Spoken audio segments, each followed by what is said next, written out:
Hi everyone, welcome back to my channel. My name is Sandra if you have not been here before, and this is like the final video, I guess, in this new planner setup series. So over the course of so many days since the 27th, I have basically shown you guys all of these planners, every single one, how I'm going to use it and what's involved.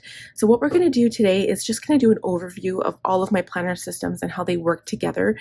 And then what we'll do also is for each of them, I think I can link, yeah, there are 5. So I should be able to link all of them. I can link up to 5 videos.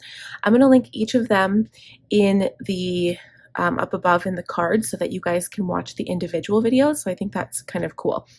And we're going to start in the order of which I would use the planners. So the first one is my Cultivate What Matters goal setting planner. And now I've talked about this 100 times. Personally, I believe that all of your plans, so anything that you want to do in your life, starts with your goals. And this is what I use to kind of plan out my life, plan out what I want to do for myself, for my family. And I've never found anything better. It beats every other system I've tried to date. I haven't tried the Moxie Life system, but I'm pretty happy with Cultivate What Matters, and I think it would take a lot to pull me over. So this is my new cover. I did pick the teal one this year. I had the light blue linen cover last year, which I loved. It was so neutral and beautiful. And then the one before that, I had the flower cover, but I'm really happy with this one. And you would have already seen, like I released a prep video, so I'll link that for you. And there is one other video that I'm not sure if I can link, but you guys should check it out. It's my January setup for my goals, and I kind of show how I use this in conjunction with my passion planner. So I'll just kind of give you a glimpse of what my first monthly tending list looks like. I tried to be as neat as I could, but all it is like black pen, which I've been loving the Sharpie S-Gel pens lately. So I did that there, and yeah. I'm looking at January as a fresh new slate, ready to start my goals, and I'm excited. So that's my Cultivate What Matters goal planner. The next planner is my passion planner. So originally when I first got this, I hadn't decided what planners I wanted to use and for what. So I bought this thinking that I could use it as an on-the-go planner because it's portable, it's an A5 size, but I decided to use it as an additional goal-setting planner. I am doing this thing called the 12-week year. I'm using my Cultivate What Matters power sheets in conjunction with that. So the power sheets kind of lean toward more maintenance goals. You have a lot of places to track the weekly and the daily things that you do on a consecutive basis. And I have a lot of projects and project work that I wanted to plan out. And so that's what I'm using here. I also have some challenges for myself that I started. I wrote down for every single month, and then I have an overview yearly savings challenge as well from the Budget Mom. And I'll talk about that challenge on my first budget video when we're back in January. I think it's January 6th. So I'll set up the January calendar. We'll set up the we'll do the cash envelopes, all that good stuff, because I haven't done one since November. And I'm excited to share that with you guys. So yeah, so I'll link this video as well.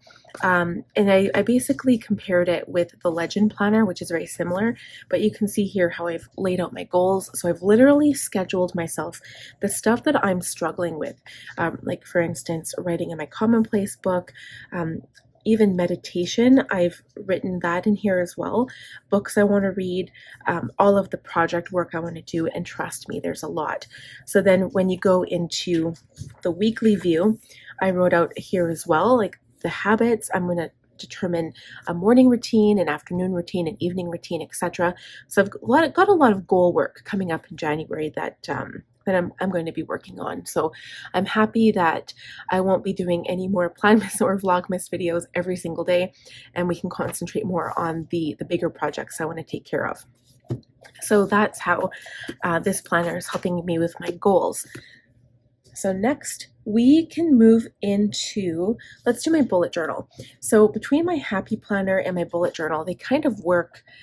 Sometimes I do my work planner first. It's kind of, you know, the routine I got established in my morning planner routine.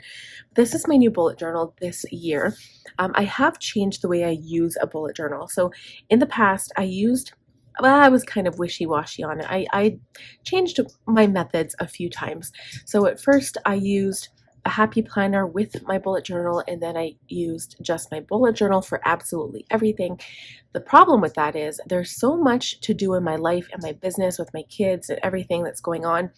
One planner, like one bullet journal, is not enough for me. Literally, I would be drawing for hours, and to do that every single week is just not worth my time. That's why I did transition to a Franklin planner, because it's a bit more functional, and I find that the more busy I get with my business, with all of the things I have going on, I don't have time to draw bullet journal spreads anymore. So I will share this with you because I already have, I'll link the video, but it's my 2022 setup. Very, very simple. You guys, the video is like literally, I think it's under 10 minutes. And the calendar, or not the calendar, but the monthly cover page for January, which I personally am in love with. I spent only an hour and a half on these paintings, so it wasn't that long. Actually, I think it was maybe about an hour. So the paintings took an hour, and the rest of the bullet journal spread literally took about half an hour. And I'm pretty happy with this. And I think with the way I'm doing things, it's more of an artistic thing.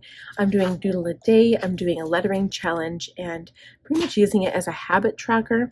So the journal will last a longer time than when I was using it for everything. I think I got 2 or 3 months out of a bullet journal before, and now this will probably last me for 6 months. So I'm doing pretty good. So that's the third planner in my lineup. Next comes my Frankenplanned Happy Planner. So I currently have, let's see, not including all of the sheets I printed from List Lab, I have 3 different happy planners in this planner, which is why you call it a Frankenplanner. So you basically add the sections of a planner that you need for your life categories or the things going on in your life. So I'm using this old cover from last year because I am in love with it. Purple is my favorite color. I had to use it. Again, we won't flip through the entire thing, but I just wanted to share.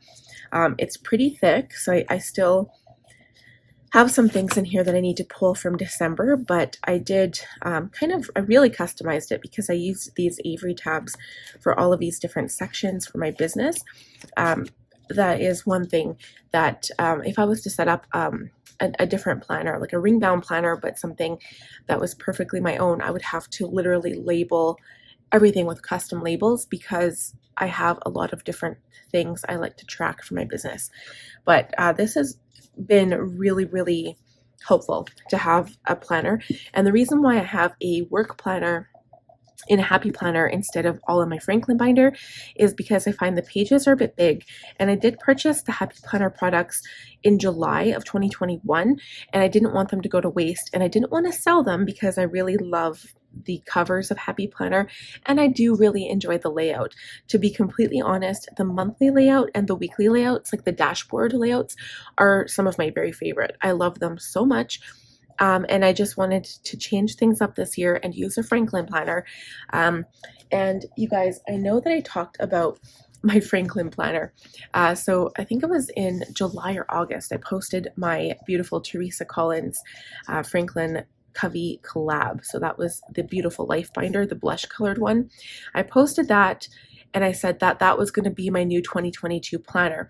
But I guess what I meant by that video was that I wanted to show you the system I was switching to. So Franklin Covey is a little bit of a different system compared to Happy Planner or any of the other planners I have used in the past. And the biggest part of that is the daily planning system. So I never really was a daily planner. I always just used the week and worked off of a weekly schedule. But now I have this lovely binder. So this is the Anna Classic Size in black leather. I love it so much. It feels a bit smaller than the vintage Aurora binders, but I have this jam-packed, and I added this cute little bow I got off of an Etsy shop. I'll try to leave it. I think it's either from the Moody Mama or, oh, there was another. I'll try to link them both down below, but I got a few paperclip accessories. I'll show you these other ones. But yeah, I'll leave a link down below so you guys know where to find them. But I thought these were kind of cute too. It says Girl Boss. These are just made out of cardstock paper with large paper clips. And So I have all of my inserts, all of my little decorative things going on, and you should see this bad boy. I've got dividers from Dividers R Us. I've got 12 side tabs, and I've got 4 top tabs, and yeah, I've got a lot going on. And this is still, I haven't even received my Fancy Plans inserts. So I did order some inserts from Fancy Plans Co. by Marquita Cummings from At Home with Kita. I'm really looking forward to those inserts. And when they come, I will do a complete setup video with you guys, because I'm excited to take out the Franklin Covey inserts. So it's just because Franklin Covey, like the traditional blue-green color that they use, that's not my cup of tea. I like cute, I like pretty, I like pink, I like pastel, and love purple, obviously. But yeah, I wanted to do a change, but I'm still using the main Franklin Covey system. And I am using compass cards, but I love these binders so much because I feel so organized. I feel like my life is kind of held together by this binder, and I just love it. But yeah, so this is my final planner, you guys. That is it. So I do have various other journals that I won't show in this video because I have added to that collection as well. But these are my main planners that I have for this year, and this is kind of my planning system. So when I go through this system in the morning, it takes me about anywhere between 15 minutes to half an hour, depending on how slow something is or how much time I want to spend on something. But I can usually narrow it down to 15 minutes. And I always think that it's worthwhile to check your planners, the night before. It's usually when I make my daily list so that I'm prepared for the next day. I know what's going on, and then I sleep on it, and then I come back to my planner in the morning to prepare myself again. And if there's anything I forgot to add, I add it at that point. And that system just works so great for me. So if you guys are new to planning and you want tips, that is my number one tip. Always look at your planner the night before, make your list, and then you'll be prepared for the next morning. You know what's going on, and you're that much more productive. So in saying that, I hope you guys enjoyed this video. If you did, please give it a thumbs up. If you're new here, I would love if you consider subscribing and click on the bell button to be notified of upcoming videos so you won't miss out on a single one. And we'll see you guys soon. Bye now.